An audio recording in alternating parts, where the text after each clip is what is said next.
Hi, this is Ruth from Unglamorous Music and also 66 Days to Your Debut. Today's video is all about the early stages of learning to play electric guitar when you don't know very much at all or anything. And it's an easy way in. You can do lessons with a tutor, you can go on YouTube. But it's a very long, slow process, and it's quite lonely, and it's not that interesting, and you have to have loads of time and dedication. So I'm all about shortcuts in trying to find people that you can play with or that will sing with you early on, because music is a social activity, and if you just sit in your bedroom doing it, you have to be quite dedicated.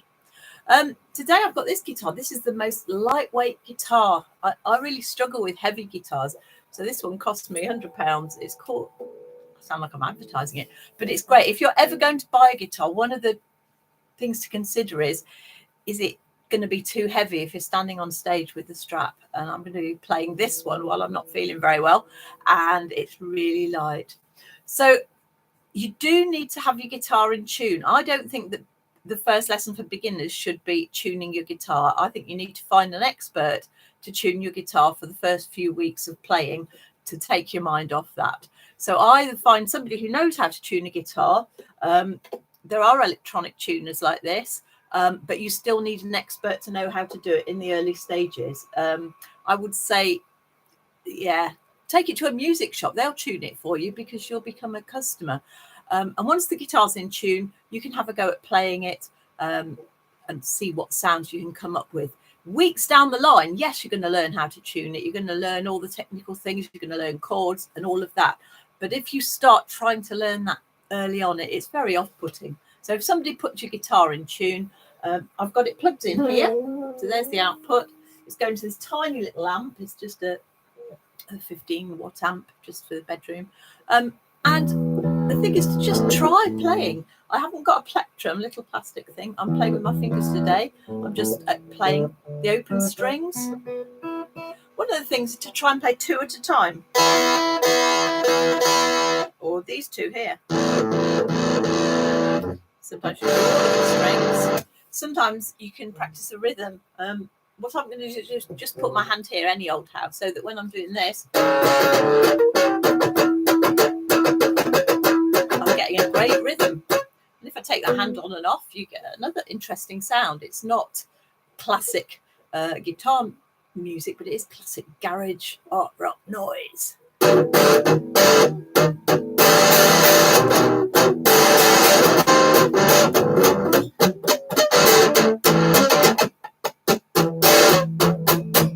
That might sound great in a band. If you've got a fantastic vocalist who can put some words over that, it would be brilliant. Okay, to something that's a little bit more controlled.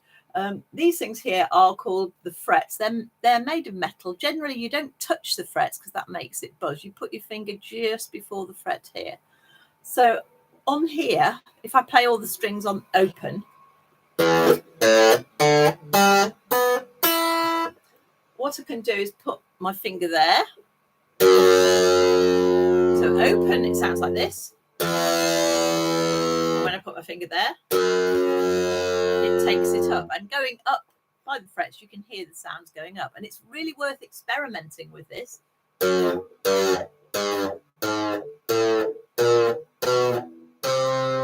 Now I'm using my strong finger. This finger is really strong. These other fingers aren't so strong. I'll need to sort of do some exercises and improve them, but eventually you'll be trying to go.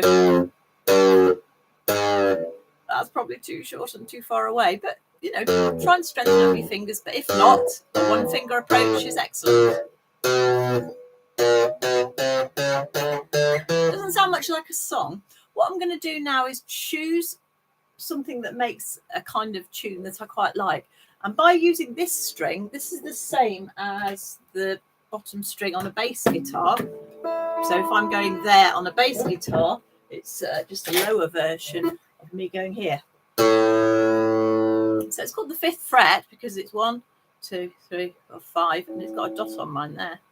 So I'm going to go on the 5th fret here, and then I'm going to go down to the next one with the dot on, which is the 3rd fret, and then an open string.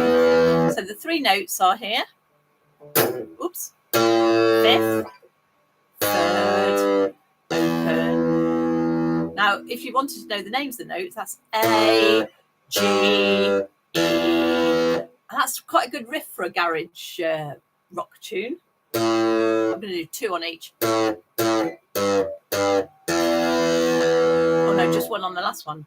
Well, you can experiment with all sorts of things. In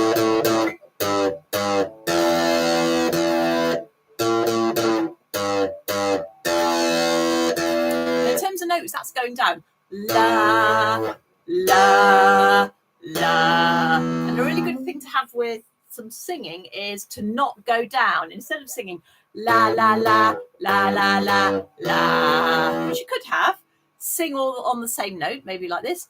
La, la, la, la, la, la, la.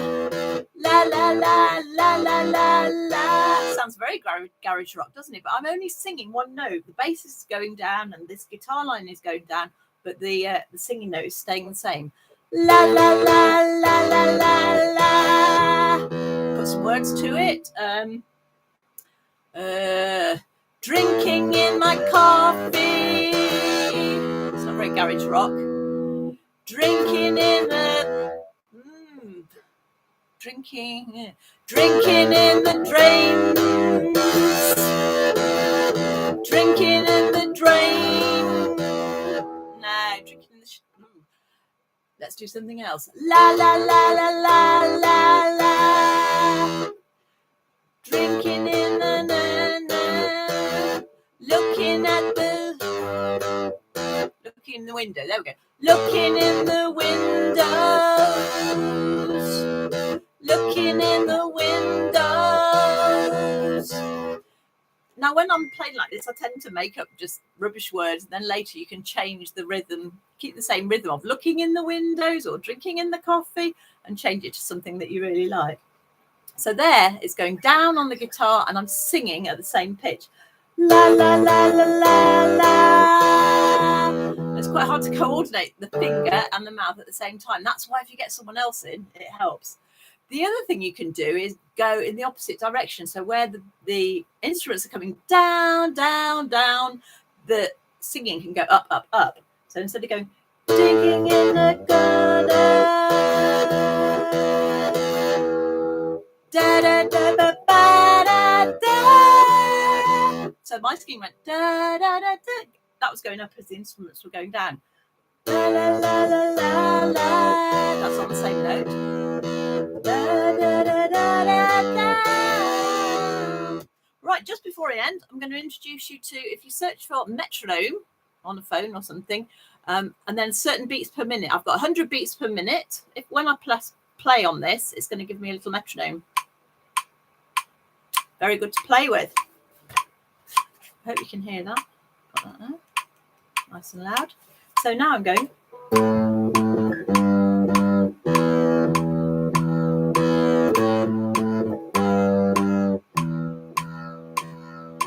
Looking in the window. Looking in the window. What do I see? Looking in the window. It's very basic. It's not very complex at all. But if you put that in the context of a band with a bass, perhaps a guitarist playing, you could even take the thing onto 2 strings. So here I'm doing this. Oops. So I'm not strumming all the strings. I'm just strumming these 2. Looking in the window. Sounds noisy. Sounds good. So I hope there's not very many subscribers to this channel, but a few people have said it's useful, and it's very different to the kind of tuition that you normally get on YouTube. So, you know, if you just want to get in there and do something very, very simple, or you've got restrictions that mean you can't play, particularly with all your fingers, give it a go. It's a lot of fun.